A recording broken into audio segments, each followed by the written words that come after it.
오늘 하나님께서 저희에게 허락해 주신 말씀 룻기서 4장 13절에서 22절 말씀입니다.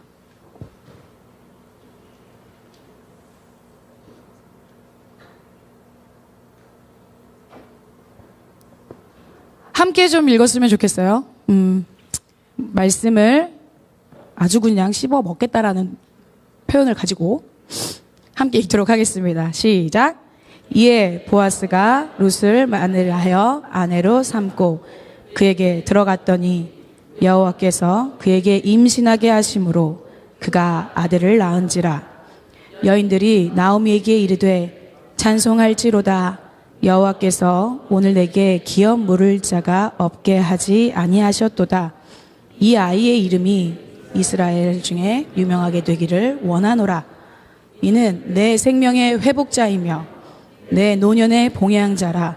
곧 너를 사랑하여 7 아들보다 귀한 내 며느리가 낳은 자로다 하니라.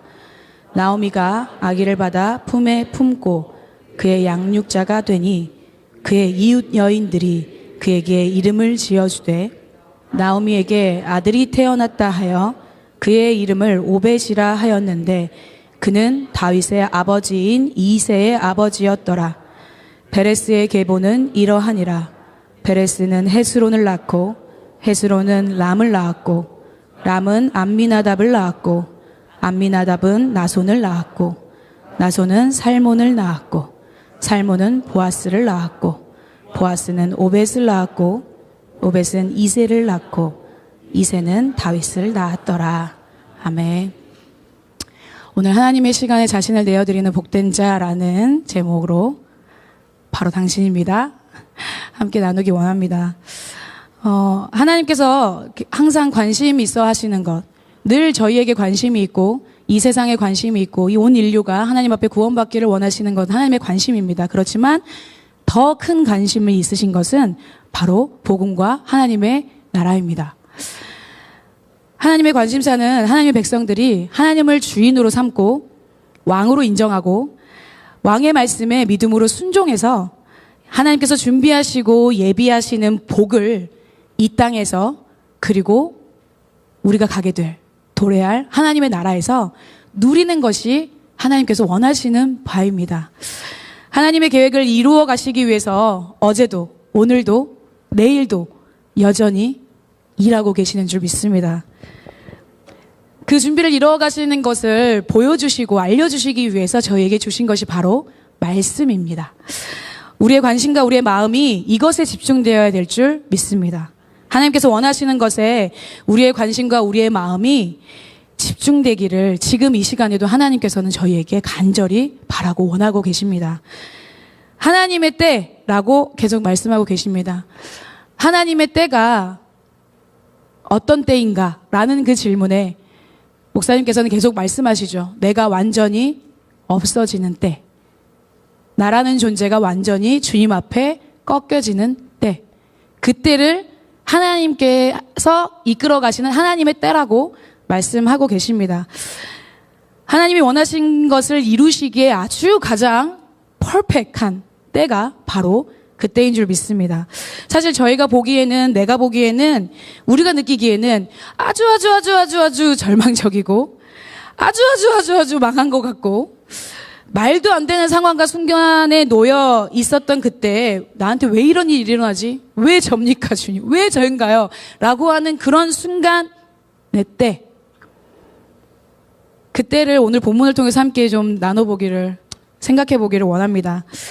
이 룻기서의 말씀은 한 번쯤은 들어보셨을 거고 신앙생활 오래 하신 분들에게는 익숙한 이야기입니다. 그렇죠? 아닌가요? 저 혼자 얘기하고 있는 거 아니죠? 예. 새로 오신 분들은 모르시겠지만 저는 반응을 좋아하는 전도사입니다. 다시 한번 말씀드립니다. 저는 반응을 좋아합니다. 함께 합시다. 함께 생각해 봐야 돼요. 자, 그저 이 룻기서 말씀이 과부된 여인이 남편을 잃고 과부된 여인이 좋은 남자 만나서 결혼해서 행복하게 잘 살았더라 라고 하는 이야기로만 생각하신다면 큰 오산입니다. 드라마나 일상에서 저희들이 주변에서 볼 수 있는 흔하디 흔한 그쵸? 요즘에는 뭐 돌싱도 많으시고, 그렇죠?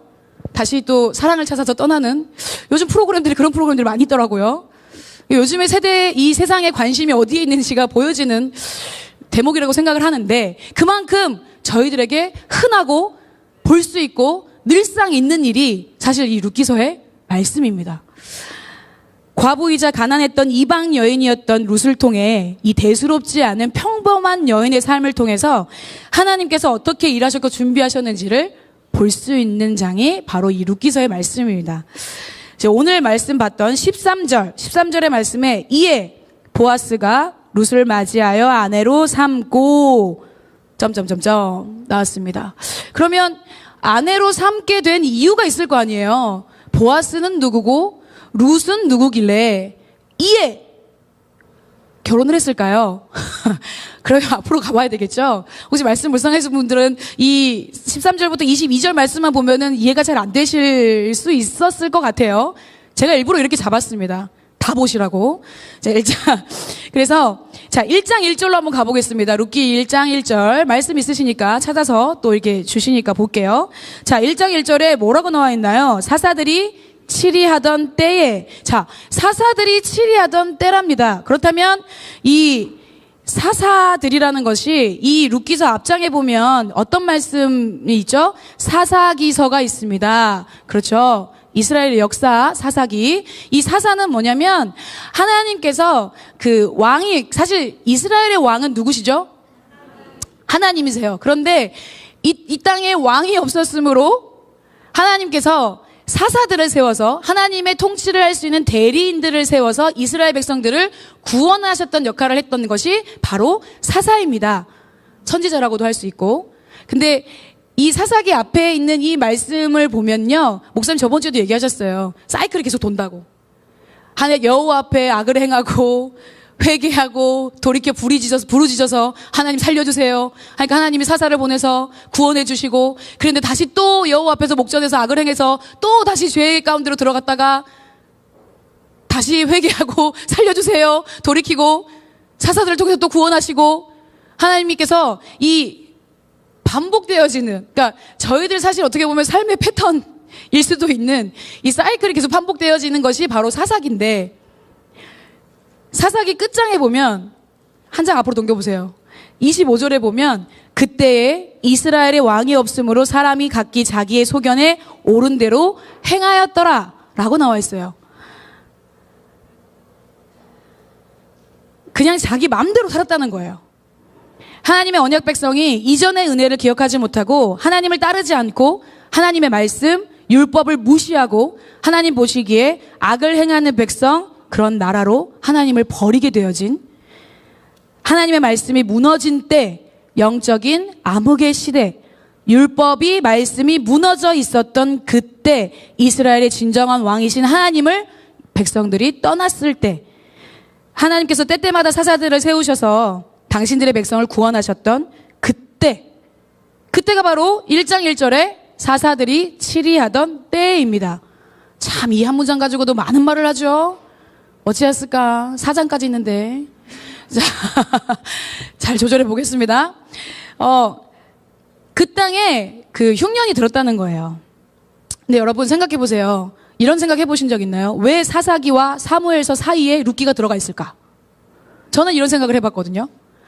왜 하필이면 사사기에서 그냥 사무엘서로 넘어갈 수 있는데 굳이 중간에 이 4장짜리의 룻의 이야기를 집어넣었다라는 것에 대한 하나님의 의도와 목적이 있다라는 거예요. 그걸 생각해 보면서 가볼게요. 자, 그래서 사사들이 치리하던 때 그 땅에 흉년이 들었어요. 기근과 흉년을 주시는 이유가 있죠. 하나님이 허락하시는 이유가 있어요. 모든 것에서는 하나님의 질서 안에서 하나님께서 허락하셨기 때문에 일어나는 겁니다. 여러분들의 삶 가운데 흉년이 있으시겠나요? 기근이 있으신가요? 하나님 허락하신 겁니다. 풍년이 있으신가요? 좋은 것들로 채워주시나요? 하나님 허락하신 것입니다. 그런데 여기에서 그 땅에 흉년이 들었다는 것은, 그 허락하신 이유는 첫 번째로 하나님이 당신의 목적과 계획을 이루시기 위해서 흉년과 기근을 허락하시는 거예요. 그리고 두 번째, 하나님께서 준비된 사람들을 훈련시키기 위해서 흉년을 주십니다. 그 믿음을 시험하기 위해서. 그리고 하나님이 쓰실 수 있도록 그 사람들을 빚어가시는 과정으로 이 흉년과 기근을 사용하십니다. 흉년이 올 때 여러분들은 무엇을 선택하시겠습니까? 여기 한 가정이 있습니다. 유다 베들레헴 에브라 사람 엘리멜렉의 가정입니다. 엘리멜렉은 흉년이 들자 자신이 사는 베들레헴 반대편에 있는 모압 지방으로 떠납니다. 아내와 두 아들을 데리고. 흉년을 피해서 본인 살 길을 찾아서 떠난 거예요. 근데 그 선택이 하나님 보시기에 좋았을까요? 안 좋았을까요? 별로. 그렇지, 별로. 별로. 안 좋았어요. 그래서 결국 엘리멜렉이 어떻게 돼요? 그 땅에서 죽게 됩니다. 그래서 나오미가 첫 번째 과부로 탄생합니다. 첫 번째 과부가 되셨어요. 근데 두 아들을, 근데 사실은 그냥 거류하기 위해서 잠깐 머무르려고 했던 곳이었는데 그곳에서 10년이나 살게 돼요. 근데 그 10년 사는 동안 두 아들에게 여인을 붙여줍니다. 모압 여인 2명을 붙여줍니다. 오르바와 룻입니다. 그런데 이때 당시에 이스라엘 백성이 하나님께서 원하셨던 거는 이방 여인과 결혼하지 말라는 것이었어요. 이 하나님의 말씀이었거든요. 그런데 이 이스라엘 백성, 유대인, 이 두 아들이 누구하고 결혼했어요? 이방 여인하고 결혼을 한 거예요. 사실 제가 생각했을 때는 이 하나님 말씀을 어겼기 때문에 결국 그 10년 안에 이 두 아들도 어떻게 돼요? 죽음으로 하나님께서 치십니다. 10년 뒤에 두 아들이 죽게 되어지는, 남편까지 잃어버리게 되어지는 비극이 찾아옵니다. 살기 위해 떠났던 한 가정이 죽음으로 가득한 가정이 됐습니다. 그런데 이 죽음 또한도 하나님의 계획과 섭리였다는 것을 나중에 알게 됩니다. 가정의 남자들이 다 죽고 나오미가 가장이 됐습니다.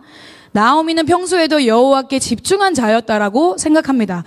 왜냐하면 여호와께서 자기 백성을 돌보자 양식을 주셨다는 것을 들었어요. 듣는 귀가 열려 있었다라는 얘기예요. 그것은 하나님께 모든 것이 집중되어져 있었다라는 얘기인 것 같아요. 왜냐하면 하나님이 나에게 이런 일들을 허락하신 이유가 무엇일까? 그때 이 두 며느리 오르바와 룻을 데리고 새 출발을 하려고 이제 다시 고향으로 베들레헴으로 돌아갑니다. 베들레헴 뜻이 무엇인지 아시죠? 저번주 목사 말씀해 주셨는데 빵집, 그죠? 떡집이라고는 뜻이라고 하는 게 베들레헴입니다. 이 베들레헴 지명이 왜 나왔는지도 잘 생각해 봐야 되겠죠? 자, 베들레헴으로 돌아가려고 하는데 이 나오미가 심성이 이 두 과부가, 자기의 며느리인 이 두 딸들이 너무 안타깝고 마음이 쓰라린 거예요. 젊은 나이에 남편을 잃고 자기는 그래도 나이가 들었으니까 괜찮은데 이 젊은 여인들이 자기와 함께 자기의 고향을 떠나서 이방 나라로 가야 된다라는 사실이 나오미의 마음에는 사무치게 어려웠었다라는 생각이 들어요. 그렇다 보니까 1장의 중간부터 나오는 나오미의 말들이 그렇기 때문에 나오는 거라고 저는 생각하거든요. 그러면 이 나오미가 너네 다시 새 출발할 수 있어. 너네 나라로 돌아가. 너네 고향으로, 너네 본토 집으로 돌아가. 그러면 이 모든 것들을 잊고 다시 새 출발해. 라고 나오미가 권유합니다. 그때 오르바는, 여러분들 헷갈리지 마셔야 될 게, 오르바 이름이 먼저 나왔다 그래서 오르바가 첫째 며느리라고 생각을 하시거든요. 첫째 며느리가 바로 룻입니다. 오르바는 둘째 며느리입니다. 아하. 자, 그래서 오르바와 룻에게 권면합니다. 나 떠나도 괜찮아. 근데 사실 나오미도 베들레헴 돌아가면 이 늙은 몸으로 어떻게 목숨을 연명하고 살아갈 수 있겠어요. 그죠? 아마 본인 처지가 지금 코가 석잔데 이 두 며느리를 생각하는 마음이었던 거예요. 자, 그 마음을 가지고 말을 했더니 오르바는 어떻게 해요? 처음에는 안 간다라고 하는데 두 번째 다시 고면했을 때는 어떻게 됐죠? 어머니께 입을 맞추고 그들의 백성과 그들의 신들에게 돌아갑니다. 이 오르바의 선택이죠. 자, 룻은 어떤 선택을 합니까? 여러분들이 잘 알고 계시는, 예전에 목사님 말씀도 나누셨어요. 룻은 어머니 가시는 곳에 나도 가고 어머니께서 머무시는 곳에 나도 머물겠습니다. 어머니의 백성이 나의 백성이 되고 어머니의 하나님이 나의 하나님이 되시리니 어머니께서 죽으시는 곳에서 나도 죽어 거기 묻힐 겁니다. 만일 내가 죽는 일 외에 어머니를 떠나면 여호와께서 내게 벌을 내리시고 더 내리시기를 원합니다. 라고 하는 멋있는 고백을 하게 됩니다. 어머니 하나님을 이제 자신의 하나님으로 고백하고 있는 이 룻의 신앙의 모습이 여기에서 보여진다라고 생각합니다. 자, 그리고 나서 베들레헴에서 돌아오니까 사람들이 말합니다. 아니, 저 사람 누구야? 10년 전에 떠났던 그 나오미 아니야? 근데 그 나오미가 왜 혼자? 그리고 그 며느리하고 같이 왔네? 남편하고 자식들은 어딨어? 라고 하는 말들이 들리는 게 아니라 나오미가 돌아왔어. 이게 정말 나오미 맞아? 라고 하는 반응들입니다. 그때 나오미가 그들에게 뭐라고 얘기해요? 나를 나오미라 부르지 마라. 나오미란 이름 뜻이 기쁨이라는 뜻이거든요. 나오미라고 부르지 마. 나를 기쁨이라고 부르지 마. 나는 이제 마라야. 나는 괴로운 자야. 마라의 뜻이 괴롭다라는 뜻이거든요. 난 괴로운 자야. 그런데 나를 이렇게 만드신 분이 누구다? 전능자이신 여호와께서 나를 풍족하게도 하셨고 빈곤하게도 하신 분이 여호와께서 나에게 이렇게 하셨다라고 또 하나님의 주권을 인정합니다. 이때가 나오미에게는 자신이 완전히 꺾여진 때가 아니었을까요? 하나님이 일하시고 사용하실 수 있는 하나님의 때, 내가 아무것도 할 수 없을 때, 나오미에게는 이때가 그때였을 것 같아요. 자, 그때 나오미와 룻이 어느 때에 돌아왔다라고 얘기가 나와요. 그렇죠. 보리추수를 시작할 때. 자, 여러분, 때가 계속 나오죠. 보리추수가 시작될 때 하나님께서 일부러 그때에 오게 하시는 거예요. 여기에서도 계속 하나님이 일하고 계시는 거예요. 이들이 그걸 알고 돌아온 게 아니라니까요. 자, 보리추수를 시작할 때 이제 본격적인 하나님의 시간의 때가 됐습니다. 하나님이 일하시고 역사하실 수 있는 때가 시작을 알리는 게 1장의 마지막입니다. 자, 그래서 2장으로 들어가면, 자, 모압 여인 이방인 룻이 이제 시어머니를 지극정성으로 돌보기를 시작합니다. 나오미가 나이가 있기 때문에 어디 밖에 나가서 생계를 위해서 일을 할 수 있는 상황이 아니기 때문에 본인이 어머니를 모십니다. 그래서 밭에 나가서 내가 이삭이라도 죽겠습니다 라고 하는 그 허드렛 일을 자청해서 어머니에게 허락을 구합니다. 근데 여기서도 이 룻의 성품을 볼 수 있는 거예요. 하나하나 누구에게 물어봐요? 시어머니에게 물어보잖아요. 하나하나 우리 주님께 물어보시기 바랍니다. 자, 이런 부분들 안에서 룻이 2장 3절에 가서 그 베는 자를 따라 밭에서 이삭을 줍는데 여기에서 하나님의 일하심이 나와요. 우연히. 하나님의 말씀에서 우연이라는 단어가 몇 번 나오는지 아세요? 요즘에는 세상이 좋아져가지고요. 핸드폰 어플에 검색창에 딱 단어만 치잖아요. 쫙 나옵니다. 성경에 딱 4번 나오더라고요. 우연히가. 근데 이 우연히가 4번 나오는데 룻기서에서 그 룻기서에서 한 번이 나오잖아요. 자, 그러면 이 우연이라는 단어가 하나님 입장에서는 우연일까요? 우연이 아닐까요? 우연이 아니었겠죠. 자, 우연히 그 유력자인 보아스의 밭에 오게 됐는데 4절에 뭐라고 나와요? 마침. 그죠? 마침. 자, 여러분, 마침이 어떤 뜻인가요? 네? 때. 예, 때. 계속 때 하니까 때가 나오고 있죠. 자, 마침. 그러니까 이것 또한도 그런 상황과 환경에 딱 알맞게, 정말 딱 알맞게, 그게 마침이야. 그래서 여기서 우연히와 마침을 연결시켜셔야 돼요. 이 마침이 뒤에 또 나옵니다. 자, 이 마침, 보아스가 주인이 그 밭에 왔네요. 자, 하나님의 일하심이 여기서 시작이 되는 거예요. 보아스라는 사람에 대해서 볼 수 있는데 2장 4절에서 보면 보아스가 일하는 자들에게 딱 오자마자 뭐라고 얘기해요? 나와 있죠. 시작. 여호와께서 너희와 함께 하시기를 원하노라. 그랬더니 일하는 자들이 뭐라고 대답해요? 여호와께서 당신에게 복 주시기를 원합니다. 자, 여러분, 보아스가 어떤 사람인지에 대한 이 성품과 인품이 드러나는 구절이 아닐까요? 첫 말이 여호와께서 너에게 복 주시기를 원해. 일하는 자들에게 주인이 그렇게 얘기하는 거예요. 과연 그렇게 될 수 있을까요? 일하는 자에게 주인이 자기가 주인의식이라는 걸 가지고 일하는 자들에게 막대하거나 그러지 않았을까요? 그런데 처음부터 말씀하시는 게 여호와께서예요. 근데 이게 그러니까 흔하게 볼 수 있는 상황이었던 거예요. 보아스 밭에서 일하는 사람들한테는. 그러니까 그 사람들이 뭐라고 대답해요? 여호와께서 당신에게 복 주시기를 원합니다라고 화답하잖아요. 이게 일상이었다라는 얘기예요. 일상이었다는 얘기예요. 자, 그러면서 보아스가 쭉쭉쭉 얘기를 합니다. 근데 여기서도 볼 수 있어요. 일하는 자들이 누구누구인지를 다 꿰고 있었던 거야, 보아스는. 저기 새로운 여인이 있는데 저 소녀는 누구야?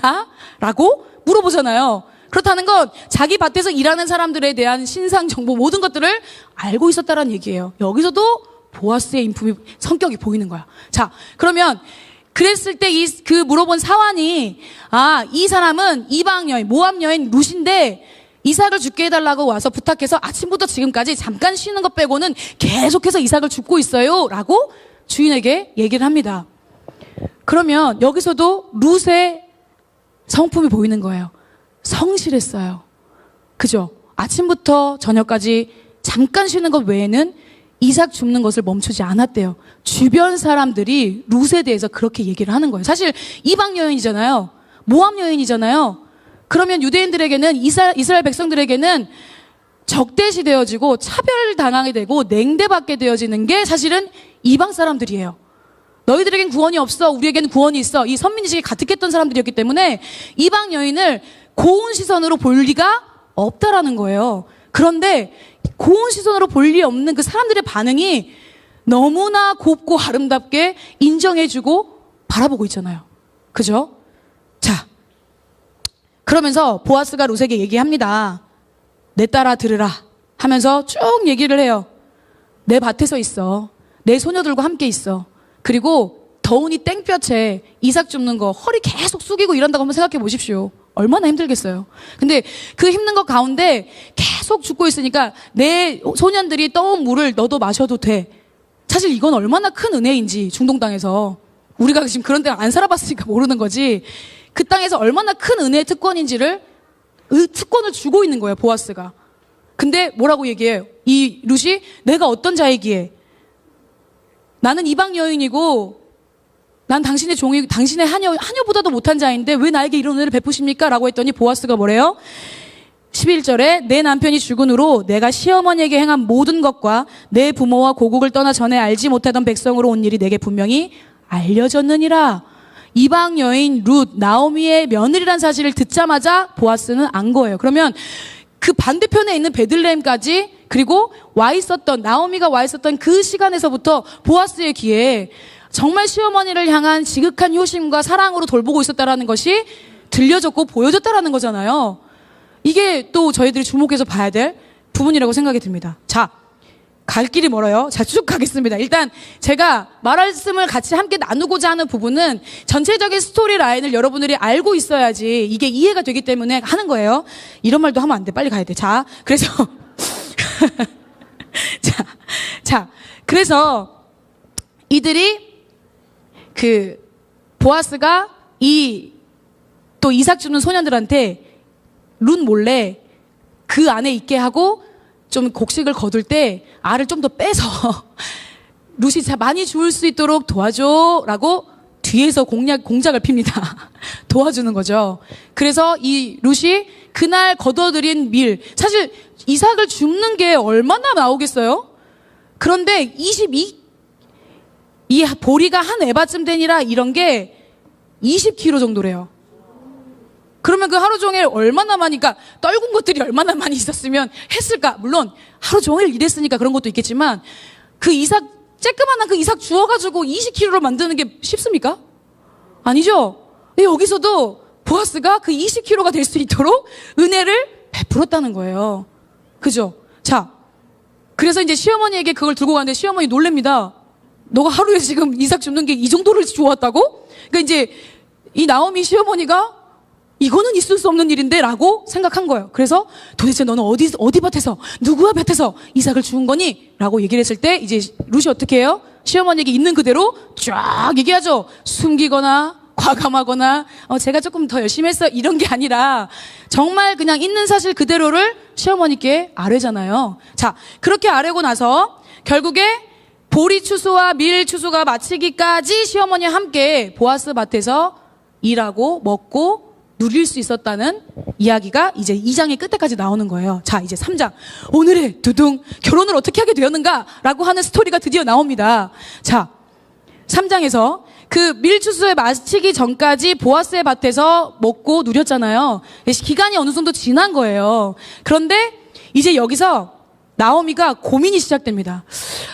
내가 봤을 때 이 베들레헴 성읍에서 보아스만한 사람이 없는데, 근데 이 보아스가 엘리멜렉의 친족 중에 유력한 자야. 그러니까 혈연 관계에 있는 자란 말이죠. 그러다 보니까 이 나오미가 작전을 짜기 시작하는 거예요. 누구를 위해서? 룻을 위해서. 나오미가 본인 잘 되고자 룻을 시집 보내려고 했을까요? 아니요. 룻을 정말 딸처럼 사랑하는 마음이 있었기 때문에. 여러분, 고부관계 어려우십니까? 시어머님, 며느님들 어려우십니까? 앞으로 시어머니 되실 분들, 앞으로 며느리가 되실 분들, 나오미와 룻이 되기를 축복합니다. 자, 그래서 자신이 아닌 룻을 위해서 이 나오미가 작전을 짜는데 그녀의 작전이 시작됐습니다. 그런데 이 그녀의 작전이 누구의 작전이에요? 하나님의 작전인 거예요. 그러니까 여러분 생각해 보세요. 내 생각이고 내가 내 의지로 선택하고 움직여 나갔던 모든 것의 일들이 결국에는 내 뜻이 아니라 누구의 뜻?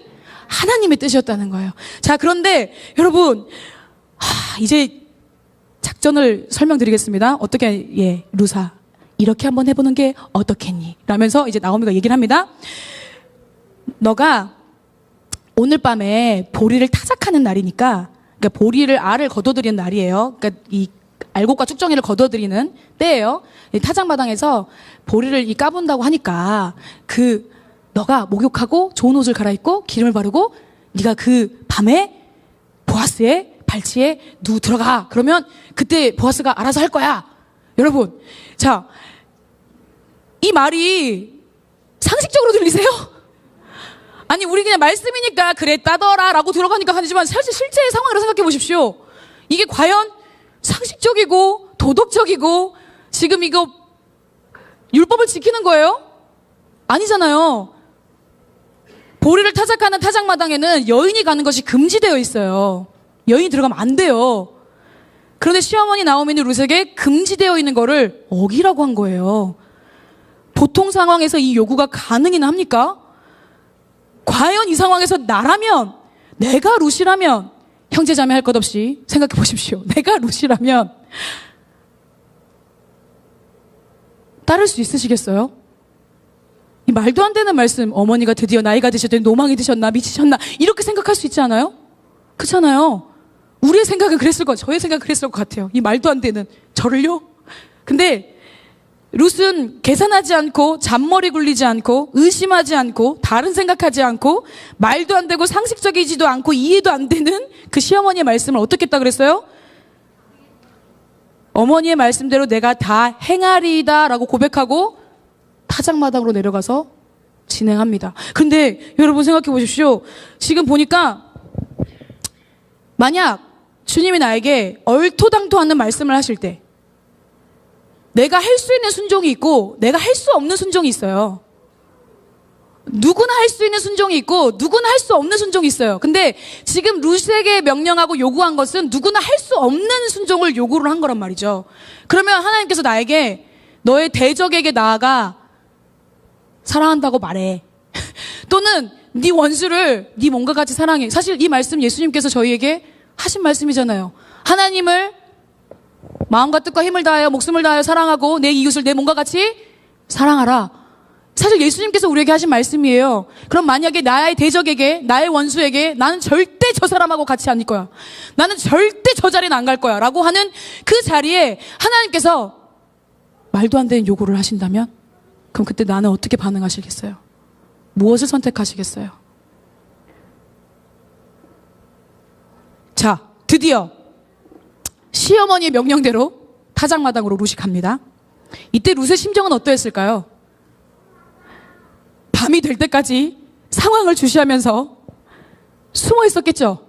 들키면 안 되니까 그 숨어 있던 상황을 한번 생각해 보세요. 본인이 룻이라고 생각하고 밤이 될 때까지 보아스만 뚫어지게 쳐다보면서 주시하면서 지금 저 사람이 어디로 격하고 있나? 지금 눕고 있나? 자려고 하나? 아닌가? 아이 화장실 가네. 아이씨 어디가 이렇게 생각하고 있지 않겠어요?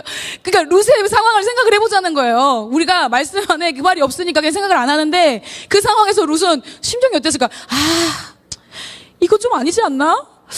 이 방법은 도저히 나로는 안 될 것 같은데. 아니야, 지금이라도 돌아갈래. 사실, 저희 같은 경우는 지금이라도 돌아갈래. 라고 선택했을지도 모르겠어요. 근데, 5만 가지 생각이 다 들지 않았을까요? 기다리는 상황에서. 근데 말씀을 보니까 심지어 보아스는 룻보다 나이가 많아요. 다른 번역된 성경에 보면, 이제 이 보아스가 내 딸아 하잖아요. 그럼 딸 같은 나이를 가지고 있다는 얘기야. 그리고 또 다른 번역이 뭐라고 되어 있냐면, 룻이 보아스를 부를 때 어르신 이렇게 부르는 걸로 번역이 되어 있기도 해요. 나이 차가 얼마나 난지는 모르겠지만 여러분 그래 보아스가 이 베들레헴 땅에서 유력하고 돈도 많고 능력도 있고 인품도 좋고 성격도 좋아. 다른 사람들 배려하는 것도 아주 끝내줘. 하지만 나이가 너무 많잖아요. 이게 룻의 어떤 문제가 될 수 있었지 않았을까요? 무슨 문제라도 찾아냈을 것 같아요. 저 같으면. 나이뿐만이 아니라. 아니야, 다 좋은데, 우리 그런 거 있잖아요. 저 사람 다 괜찮은데, 요것만 좀. 저 사람 다 괜찮은데, 이것만 좀. 아쉬워. 뭐 이런 얘기 하는 게 많이 있잖아요. 근데 서로가 서로를 그렇게 바라본다는 거는 다 누군가에게 아쉬운 점은 있는 거예요. 그러니까 우리가 예수가 필요하죠. 자, 그래서, 근데 룻이 인내하면서 기다리다가 보아스가 곡식단 더미 끝에 눕는 것을 보고 그의 발치로 들어갑니다. 그러면서 3장 8절부터 쭉 나와요. 그러면서 보아스가 놀래잖아요. 근데 당신의 옷으로 나를 덮으세요 라고 하는 이 말이 내가 당신께 결혼하고 싶습니다. 청혼합니다 라는 뜻이래요. 그리고 여기에서 당신이 기업을 물을 자가 됩니다 라고 이렇게 고백을 해요. 룻은 나오미의 뜻을 알았어요. 왜냐면 이 말에 나오잖아. 기업을 물을 자임이 당신입니다 라고 하는 거잖아요. 그런데 여기서 나온 또 보아스의 생각하고 배려하는 우리 보아스의 성품과 마음이 있습니다. 보아스가 뭐라고 얘기해요? 여기서 알 수 있는 거예요. 10절에 3장 10절에 내 딸아 여호와께서 내게 복 주시기를 원하노라. 네가 가난하건 부하건 젊은 자를 따르지 아니하였으니 네가 베푼 인애가 처음보다 나중에 더하도다.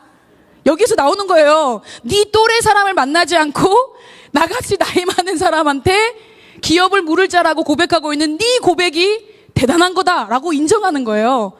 그래서 처음 베푼 인애는 뭐냐면 시어머니를 모시고 공양했던 것이 처음에 베푼 인애라면, 두 번째는 본인이 나이도 많고 이런 나에게 젊은 처자가 나한테 시집 오겠다라고 고백하는 그게 더하구나.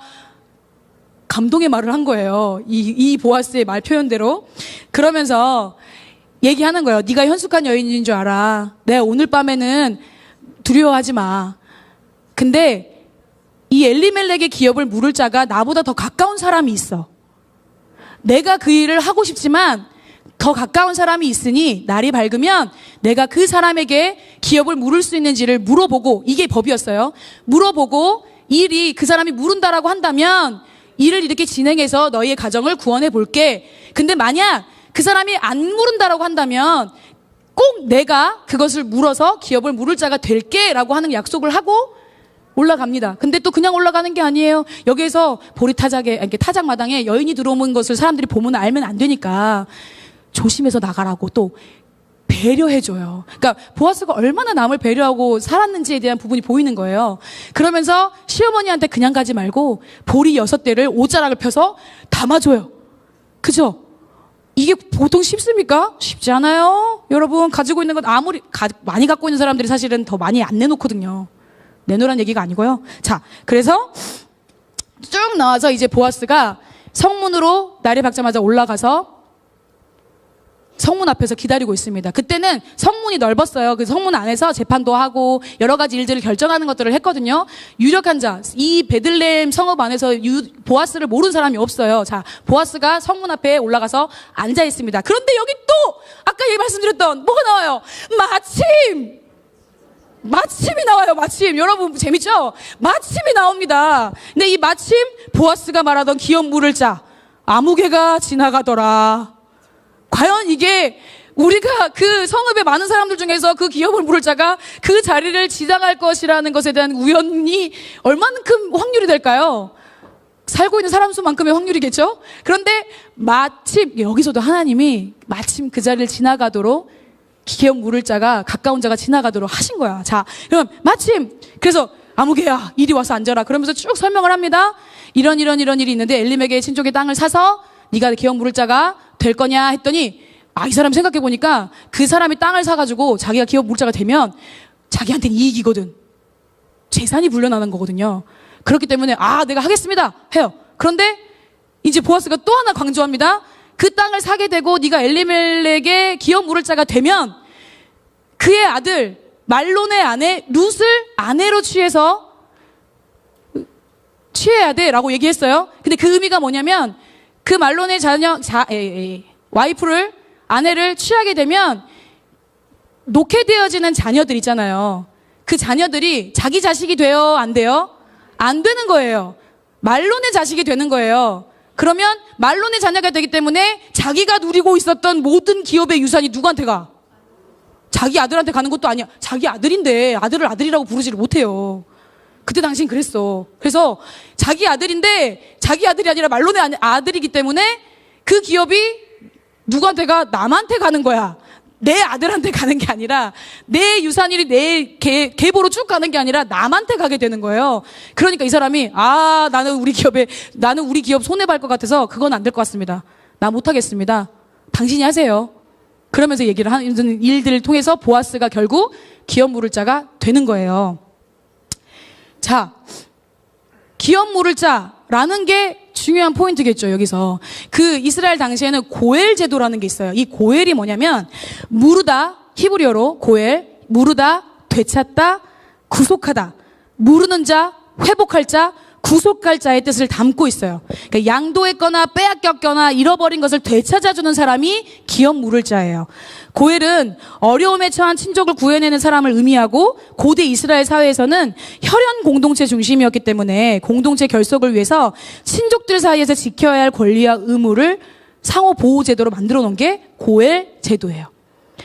고엘로 인정받기 위해서는 조건이 있습니다. 첫 번째, 혈연적으로 가까워야 돼요. 두 번째, 본인이 자원해야 돼요. 세 번째, 갚을 만한 능력이 있어야 돼요.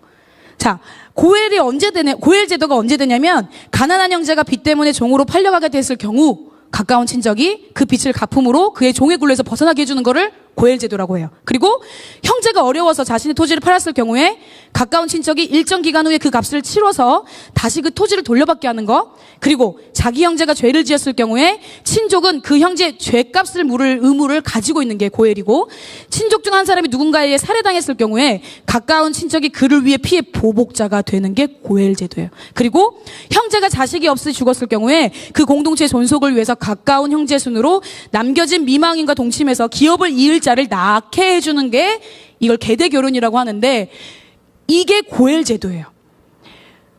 보아스가 이 손해를 감수하기 싫어하는 그 아무개가 거부함을 통해서 엘리멜렉에게 속했던 땅을 보아스가 사서 나오미에게 돌려주고 룻과 결혼을 하게 됩니다. 그런데 이제 룻과 결혼을 하게 되잖아요. 근데 이 룻과 결혼하게 되는 게 그냥 결혼하게 되는 게 아니에요. 보아스가 어떤 희생을 했냐면, 제가 방금 앞서에 말씀드렸던 것처럼 보아스가 내어준 게 뭐냐면, 4장 10절에 말론의 아내 모압 여인 룻을 사서 라고 하는 거예요. 그러면 아까 말씀드렸죠. 보아스의 이름으로 결혼을 하는 게 아니라 누구의 이름으로 결혼하는 거예요? 말론의 이름으로 결혼하는 거예요. 만약 보아스와 룻이 자녀를 낳으면 그 자녀는 누구의 자녀가 된다고? 말론의 자녀. 똑같아요. 말론의 자녀가 되는 거예요. 그러면 나오미의 손자로 엘리멜렉의 손자가 되는 거예요. 아까 말했던 자기 자식을 자식이라 부르지 못하는 상황이 되는 거예요. 보아스는 자신의 그런 희생을 내어준 거예요. 자신의 이름을 버렸어요. 일반 사람이라면 아무개처럼 선택하겠죠. 절대 손해보는 짓을 하지 않겠죠. 이 보아스는 사업가였고 유력한 자였기 때문에 지혜가 능통한 자였겠죠. 그러니까는 그렇게 큰 일들을 이뤘겠죠. 그런데 하지만 보아스는 룻과 결혼합니다. 누구의 이름으로? 말론의 이름으로. 자, 13절에 저희가 이제 13절 읽다가 이제 여기까지 왔어요. 자, 여호와께서 그에게 임신하게 하심으로 그가 아들을 낳은지라. 룻기의 내용 중 유일하게 딱 한 번 하나님께서 직접적으로 자신을 드러내시는 구절이 이 13절의 하반절이에요. 다 여호와로부터 여호와가 그렇게 하시기를 원하노라 기도고 사람들의 말이었는데, 여기에서 하나님 당신의 계획이 성공하시자마자 하나님께서는 자신을 직접적으로 드러내셔서 룻에게 아들을 잉태시키게 합니다. 생각해 보세요. 10년 동안 가정 생활을 했어요. 그 전 남편과. 근데 그땐 자식이 없었네요. 왜 없었을까요? 맞습니다. 그래서 처음부터 끝까지 하나님께서 개입하지 않으신 게 없으신 거예요. 결국 흉년의 엘리멜렉의 선택까지도 주님이 움직이신 거예요. 구절 하나하나마다 하나님께서 다 만들어 가신 거예요.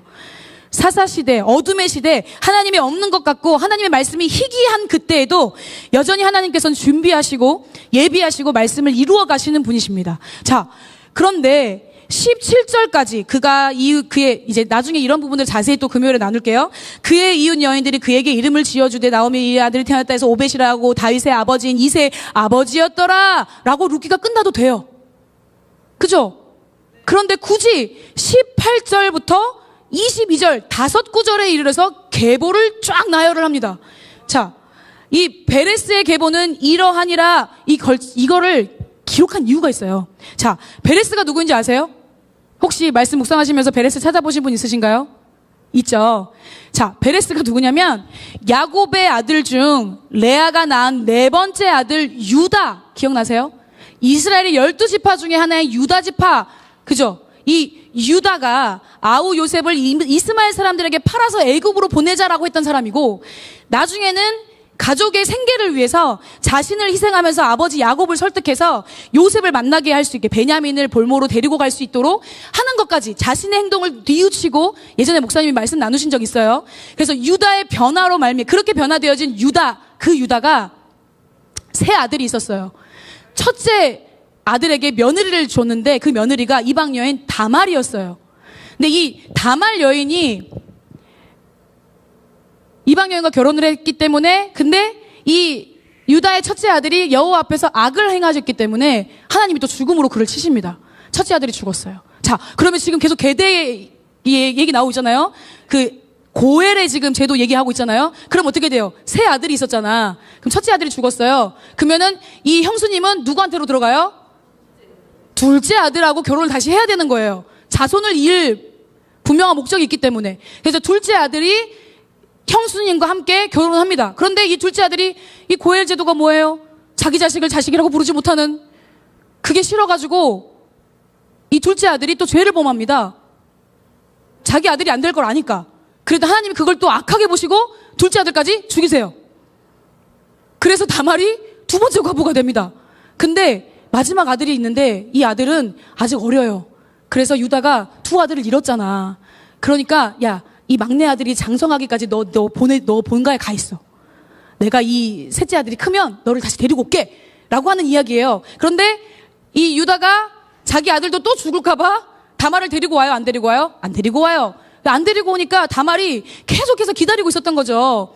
그런데 이제 이 유다가 뭐 여러 가지가 있어요. 와이프가 죽어가지고 상을 치른 다음에 양털을 깎으러 올라갔다가 거기에서 시아버지가 너네 동네 근처에 온다라는 소리를 다말이 듣고 본인이 상복을 벗어 던지고 아버지께로 갑니다. 시아버지께로. 그래서 결국 시아버지는 다말인 줄 모르고, 이것 또한도 하나님께서 움직여 가신 움직임인 거예요. 이상한 뭐 이야기가 아니에요. 그래서 동침을 해서 이 다말이 임신을 하게 됩니다. 그러면서 유다에게 얘기하죠. 내가 너한테 무엇을 줄까 했더니 당신을 증표할 수 있는 도장과 끈과 지팡이를 주세요 라고 해서 그걸 받아서 본인이 돌아갑니다. 그래서 다시 옷을 갈아입고 이제 하는데, 주변에서 들린 소문이 다말 네 며느리가 다말이 임신했다더라. 이제 이게 난리가 난 거예요. 그래서 유다가 다말을 데리고 와서 불에 화형을 시키자. 이거는 죄로 다스려야 된다. 이제 해가지고 데리고 오려고 했더니 이 다말이 내 아이는 이 사람의 것입니다 라고 하면서 도장과 끈과 지팡이를 내어준 거예요. 그러니까 보니까 뭐야, 유다가 내 거네? 이렇게 된 거예요. 그러다 보니 네가 나보다 더 옳구나. 네가 하나님 나라에, 그리고 하나님 말씀을 따라서 가는 자, 이방 여인임에도 불구하고 하나님 말씀을 따라가는구나 하면서 그 뒤로는 그를 가까이 하지 않고 이제 이 여인이 해산을 하는데 쌍둥이를 임신한 거예요. 그래서 산파가 하는데 손이 하나가 찍 나오니까 네가 첫째구나 실을 묶었어요. 근데 다시 손이 쏙 들어가 버린 거야. 그리고 다른 놈이 나왔네. 동생이 먼저 나온 거예요. 형이 나중에 나오고 순리가 거스러진 거예요. 근데 이 동생이 그렇게 뚫고 나오니까 이 동생의 이름을 베레스라라고 산파가 지어줬대요. 그래서 두 번째로 나와도 원래 형이 될 뻔했던 아우는 세라라는 이름을 지어줬어요. 여기서 말하는 베레스가 그 베레스입니다. 음에 숨차라. 자, 이해되시죠? 그러니까 이 베레스의 계보는 이러하니라라고 하는 이 베레스의 인물에 대해서 알아야 그 다음에 우리가 알 수 있는 거예요. 자, 그러면 윤리적으로 도덕적으로 깨끗하게 나온 사람이에요. 그 사람이 세상적으로 봤을 때, 사회적으로 봤을 때 태생이 깨끗하지 않아. 그렇잖아요. 그런데 하나님께서 그 태생이 깨끗하지 않는 자를 쓰신다고요. 베레스의 계보는 이러하니라. 베레스는 헤스론을 낳고 헤스론은 람을 낳았고 람은 암미나답을 낳았고 암미나답은 나손을 낳았고 나손은 살몬을 낳았고 살몬은 보아스를 낳았고 보아스는 오벳을 낳았고 쭉쭉쭉 나오면서 결국에 이새는 다윗을 낳았더라 라고 얘기하는데, 하나님의 일하심과 계획의 정점을 찍는 말씀이 바로 이 말씀입니다. 22절의 말씀. 이새는 다윗을 낳았더라. 정점이에요. 근데 계보에 말론이라고 이름이 쓰여진 게 아니라 누구의 이름이 있어요? 보아스의 이름이 있네요. 이것도 눈여겨봐야 돼요. 세상에서는 말론의 자식이라고 했을 거예요. 그런데 하나님의 입장에서는 네가 네 이름을 버렸지, 네가 그런 손해를 감수하고 희생했지, 위로하시는 거야. 성경에 보아스의 이름을 집어넣으신 거예요. 자, 이스라엘 역사상 가장 어려울 때, 어두웠을 때, 음란했을 때, 처참했을 때, 잔인함이 끝이 보이지 않았던 그 죄악을 향해 달려가고 있었던 그 깊은 사사시대 때 하나님께서는 다윗을 준비하고 계셨어요. 포기하지 않으셨어요. 그런데 다윗을 통해 또 누구까지 준비하셨어요? 온 인류를 구원하실 예수 그리스도를 준비하신 거예요. 레위기 25장에 고엘이 다른 이름으로 나와요. 기업무를자로 번역된 그 단어의 동사가 완전히 다른 단어로 나오는데 뭐라고 나오냐면 속량하는 자라고 나와요. 속량. 많이 들어보셨죠? 익숙하죠? 자, 예수 그리스도께서 우리를 위해서 십자가에서 하신 일이 바로 이 속량입니다. 룻기의 더 깊은 내용은 바로 보아스가 예수 그리스도를 예표한다는 거예요. 예수 그리스도를 상징하고 있다는 거예요. 예수님께서는 자신의 생명의 대가를 치르고 우리를 구원해 주신 거예요. 십자가에서 예수님은 자신의 이름을 버리셨어요. 모든 것을 버리셨어요. 예수 그리스도께서 우리의 고엘이 되어주셨어요. 기업 물을 자가 되어주신 거예요. 우리의 죄를 무르는 자로, 하나님과의 관계를 회복하는 자로, 우리를 영원히 구원하시는 구속자로, 절망의 사람들과 영혼들에게 기업 물을 자가 바로 누구다? 예수 그리스도가 되신다라는 거예요. 예수님의 족보에 들어가 있는 여인이 4명이 나옵니다. 한 명은 어머니 마리아이고 3명은 다 이방 여인이에요. 누구냐면 다말, 아까 유다의 며느리 다말, 그리고 룻. 한 명은 누군지 아세요? 라합이에요. 여리고 성에서 정탐꾼들을 숨겨주었던 라합, 기생 라합 기억하시나요? 라합이 누구의 아내냐면 살몬의 아내가 라합이에요. 자, 마태복음 1장 5절에 나와요. 살몬의 아내가 라합이라는 거예요. 근데 이 라합이 누구를 낳았어요? 보아스를 낳네요. 보아스의 엄마가 라합이라는 거예요. 놀랍지 않습니까? 이렇게 계보가 재밌을 줄이야? 자, 그래서 이 보아스가 오벳을 낳고 오벳은 이새를 낳고 이새는 다윗을 낳았고 다윗의 족보가 쭉쭉쭉 나오면서 결국에는 예수 그리스도까지 가게 되잖아요. 왜 유다 베들레헴이었을까요? 그죠? 자, 또 재밌는 거는 여기 암미나답은요, 우리 모세와 아론 기억나시죠? 아론의 장인이 암미나답이고요. 나손은 누구냐면 여기가 지금 유다 지파 계보잖아요. 유다 지파에서 군대 지휘관이었어요. 이 나손은. 그리고 하나님의 성전이 세워졌을 때 제일 처음 예물을 드린 사람도 이 나손이에요.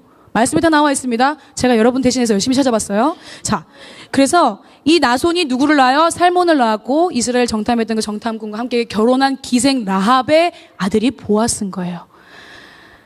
자, 마무리 줘볼게요.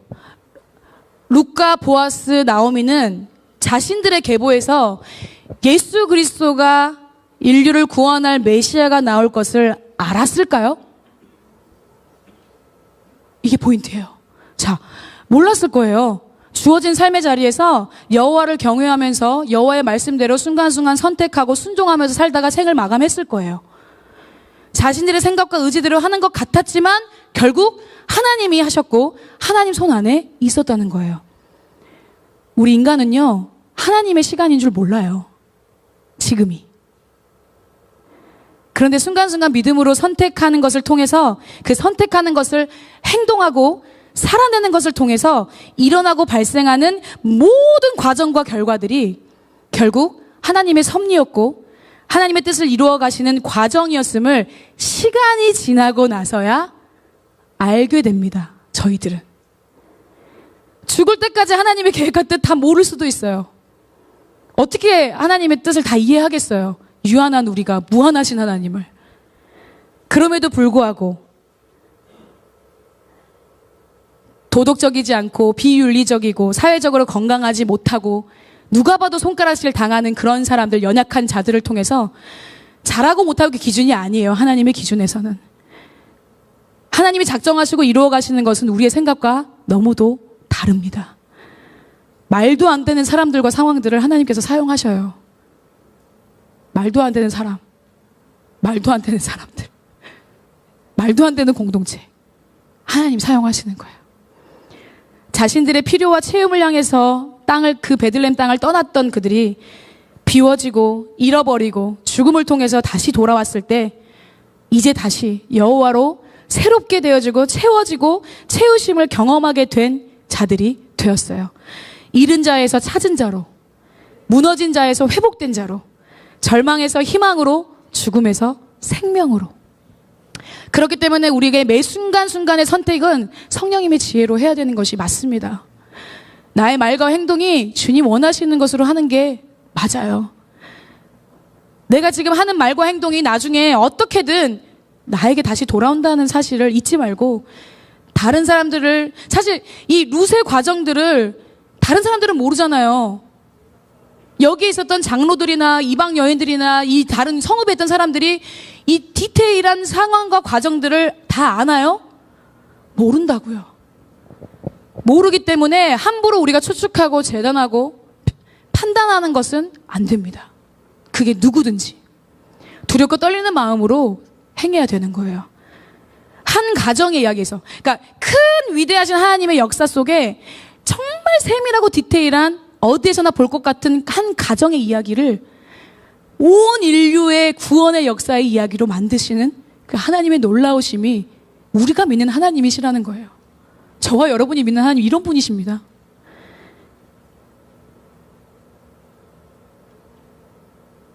우리로는 안 됩니다. 그러니까 성령님을 의지하는 것이고, 그러니까 말씀을 보는 거예요. 말씀을 아는 거예요. 주님을 알아야 되고요. 주님의 마음이 무엇인지 어디에 있는지 봐야 되는 게 여기에 있습니다. 주님의 뜻과 계획이 어떤 것인지를 놓치지 말아야 하는 것. 그러니까 구원받은 순간부터 내 모든 삶의 시간은 누구의 것? 하나님 당신의 시간이라는 거.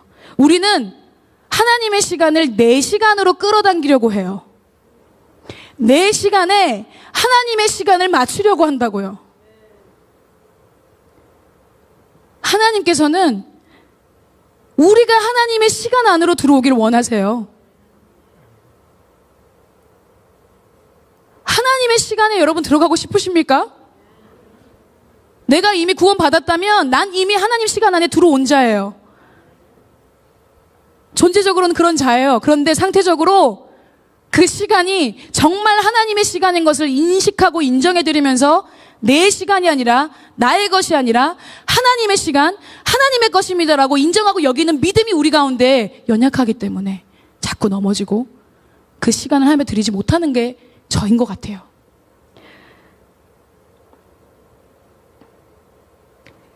크로노스의 시간이 있고 카이로스의 시간이 있습니다. 많이 들어보셨을 거예요. 다시 한번 개념을 정리할게요. 크로노스는요, 세상에서 흘러가는 시간이에요. 카이로스는요, 하나님이 정하신 시간이에요. 여러분, 크로노스에서 그냥 그 시간을 흘려보내는 자로 사시겠습니까? 아니면 카이로스의 시간을 하나님이 정한 시간 안에 들어와 사시겠습니까? 하나님의 시간을 어떻게 쓰실 겁니까? 하나님의 시간대 안에 들어와 있는 자로 여기고 있습니까? 하나님은 자신이 정해놓은 시간대로, 카이로스 시간대로 반드시 움직이시고 이뤄가시고 성취하시는 분이십니다. 그렇다면 나는요? 우리는요? 하나님의 그 시간의 사이즈에 내가 들어가 있는 거지 내 시간의 사이즈에 하나님을 끼워 맞추는 건 아닙니다.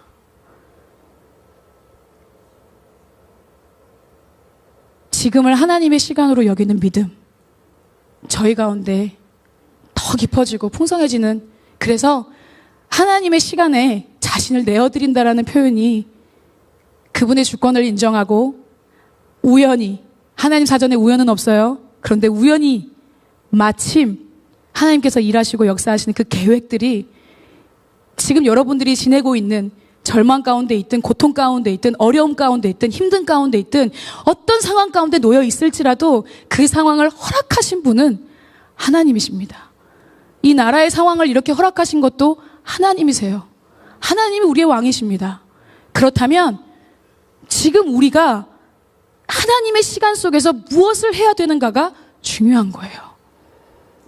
그냥 내 필요만, 내 앞에 놓인 문제만, 아주 구멍 뚫린 거기로만 바라보면서 살 것인가? 아니면 하나님의 눈으로, 하나님께서 보시는 그 사이즈로, 하나님의 그 시간 속에 있는 자로 그답게 살아낼 것인가? 같이 기도하기 원합니다. 짧은 시간 안에 사실 이 많은 것들을, 더 많이 있지만 많은 것들을 나누기 쉽지 않은데 잘 따라와 주셔서 감사드리고요.